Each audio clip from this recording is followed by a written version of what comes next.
Hey guys, Palsteron here, and today let's talk about my Leaguestart plans for patch 0.4. Yesterday, ZiggyD put out a video showcasing both Bear and Wolf, and I gotta say, I really like what I'm seeing, and consider myself baited. And a lot of people were saying, well, maybe those numbers that we saw in the video and the damage that we saw in the video is not gonna be there anymore, and obviously it's only Act 1. But for me, it just looked like the package was well thought out, and everything kind of went into each other smoothly, which is usually what I'm looking for. A fun playstyle. And I did quite a bit of thinking about the archetype in general and also rage related stuff on the Druid, which I'm going to be going for. All of that in this video. So I'll explain my thought process. First, we gotta lay out what the goal for Bear is. Make Walking Calamity and Rampage work. If you don't know what Walking Calamity is it is this firestorm around you. He's gonna do it in a second again. But here is the gem. So while in Bear form, you build Glory by gaining Rage while already at max Rage. So you can see it on the right side again. It's this Firestorm. Now in the video, I don't think he has Concentrated Effect. With Concentrated Effect, you can make this a lot more pinpointed. So if you don't want to go for screen-wide AoE and they don't really hit anything anyways, then that's what's going to happen. But the TLDR here is that, yeah, once you hit full, you get max Rage. Then you get probably 20 glory, and then you can use it. So looking from this footage, I think that Bear's endgame will revolve around you being able to have this up constantly while also using Stampede. See, Stampede is this ability that he basically channels and waltzes around. I think he's gonna do it right here, yeah. No, this is this normal slam, and this is the Stampede. And you can channel this as long as you want. Sorry, Rampage, I got those mixed up. But so this is the skill, and the idea is you first activate your Walking Calamity and then you just rampage around. But you can see very clean gameplay right here. So yeah, we don't know exactly because we don't see the rage numbers right here, but a lot of these seem quite rage hungry. But yeah, the goal for Bear for me is make Walking Calamity and Rampage work while not being clunky, while also being tanky. And here comes the Ascendancy choice, which I personally will be going for Druid. And the reason is Furious Wellspring. Now, this effect looks a little bit wacky, and it's one of those that I don't think you can really judge until you actually play with it. So first up, no inherent loss of rage. Regenerate 6% of your maximum rage per second, and then you can also scale that up with mana regen. However, all your skills do now cost 5 rage, and you also get +7 to maximum rage, which, if you don't know, rage is a more damage multiplier. You get 1% more damage per 1 rage. Now, you can also just hit enemies and get rage that way, so why wouldn't I just, for example, go Titan? Well, the reason is out of combat. So think about, for example, starting a boss fight and you're already topped out.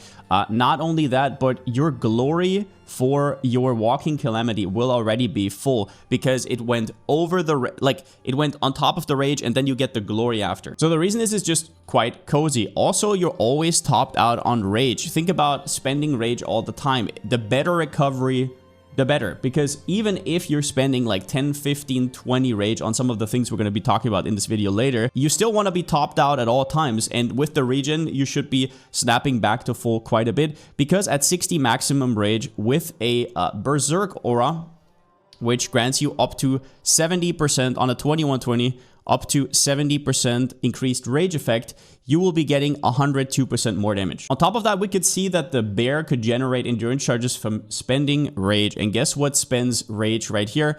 Every single thing you do. So this +5 cost to rage to use will be completely invalidated by just 5 rage on melee hit, because all our hits are going to be melee. So that's pretty huge, but this also means that potentially you're going to get more endurance charges than other people. Yes, you can also use Rage Forge 2, but that could be an abuse case right here. And you also get +7 to maximum rage. Now, do ignore this node completely. I don't think we're going to do anything with it, but I guess it's there for good measure. We get +4 to maximum rage, +4. So in total, that's also another +15, which is quite decent.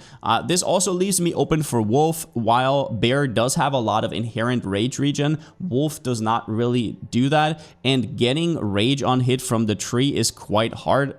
There's like 3 here, and then there's also like 2, I think, somewhere in the middle. Yeah, right here. And the rest is kind of harsh to get. To be honest, though, I think this is still going to be really good on something like a warrior. I just think there's going to be something broken here. And if I'm thinking about, okay, so worst case scenario, I'm a warrior, but a little bit worse. Best case scenario, there's some absolutely broken stuff with this, with some of the uniques or some of the new supports that we haven't seen yet, or some of the skills that maybe get changed.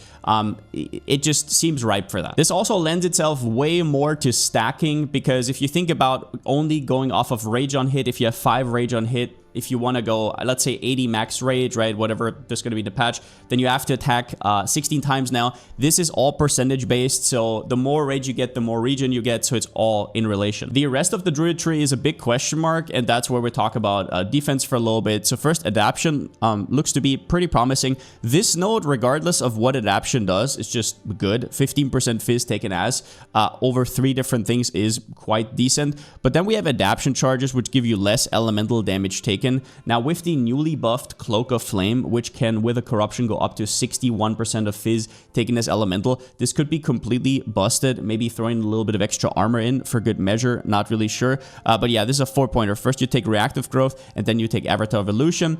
And if any of these nodes are not good, then we can also go to the left side here, gain the benefits of additional bonded modifiers on runes and idols. Not really sure yet what that's going to do in terms of what kind of number it's going to provide. And then you can also get a little bit of extra spirit here. There is also the small node right here, which could be not just spell related. Apocalypse is probably just going to be spell related. There is still a very, very small chance that we're going to do something with Apocalypse. And if you don't know what Apocalypse is, it's basically this random effect here. So you can see it on the top. You press it once. He has 20-second duration. That is without skill effect duration.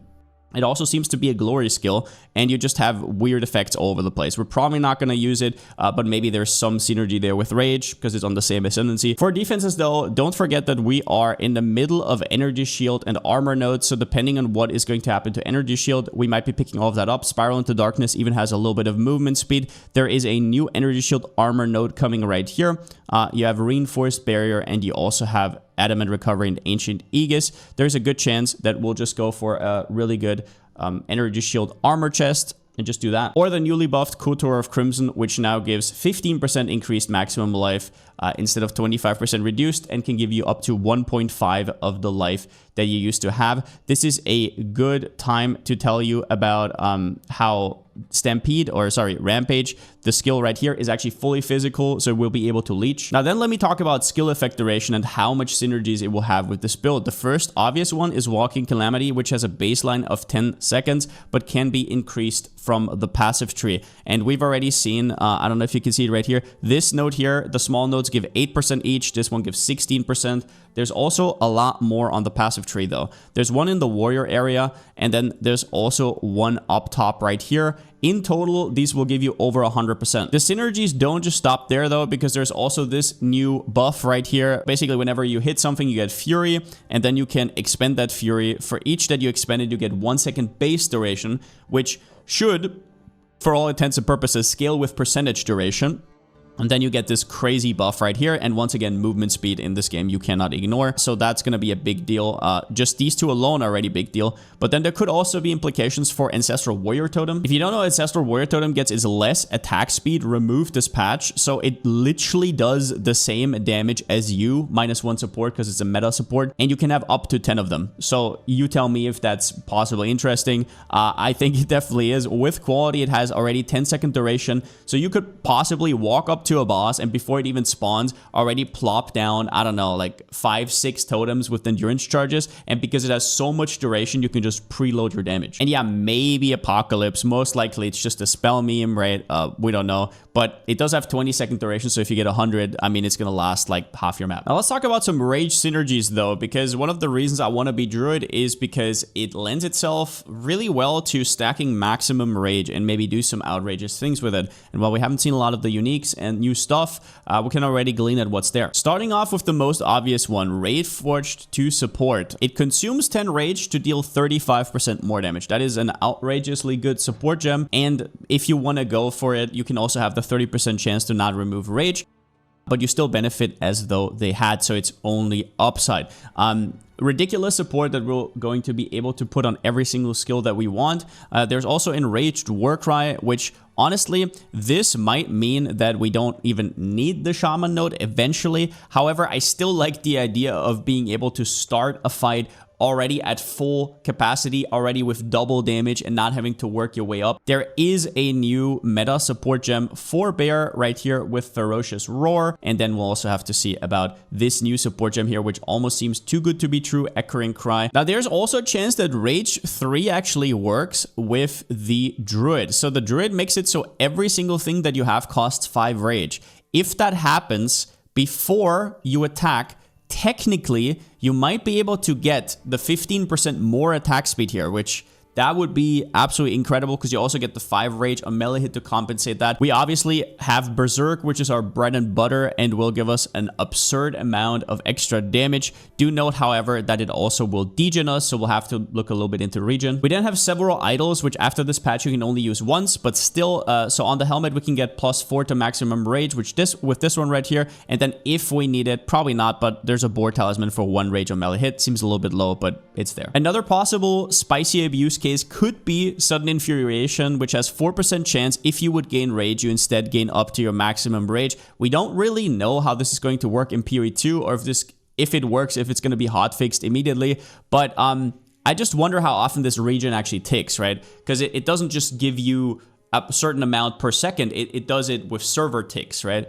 So there is a possibility that this will literally just keep you filled over and over and over. Now, is it gonna work? Probably not, and it might get hotfixed next day if that works, but still interesting. In terms of rage stacking though, if you have +60 max rage or even higher, you're gonna get 1% armor each. That is quite impressive. And there is also a note down here that gives you a ton of stun threshold. And there's the obvious battle trance, which you probably want to anoint. There is another hidden one that could be really cool, which is Takati's Ire. If you don't know, this support makes it so you get 1% faster poisons per rage, and it just got buffed to 2%. So yeah, you could be getting up to, I don't know, 120, 150, we don't know yet. Faster poisons per rage, which is insane.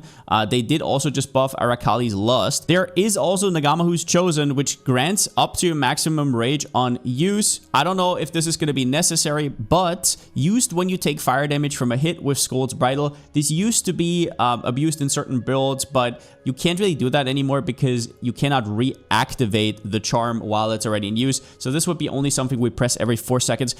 Maybe if we use something that consumes all our rage and we press anything and then Scold's Bridle damages us and this activates. Scold's Bridle would also work well with Shaman's adaptations, but then again, because you could hit yourself with all 3 different elements and then get adaptation charges every single time. But then again, you're sacrificing your helmet slot, so yeah, you're making yourself squishier to have more uptime of this. Probably not. At the end, though, I want to talk about Wolf because speed in PoE 2 cannot really be ignored. As cool as an auto bomber might be, if we can just pounce around and one-shot a pack with Herald of Ice and pounce and be extremely fast, then you better believe I'm going to try that out, and you better believe I will be building into that. So there is a realistic chance that I will be swapping to Wolf if that absolutely pops off. The main issue I have right now with Wolf is it seems like glorified auto-attacking with Lunar Blessing buff and then also Arctic Howl buff.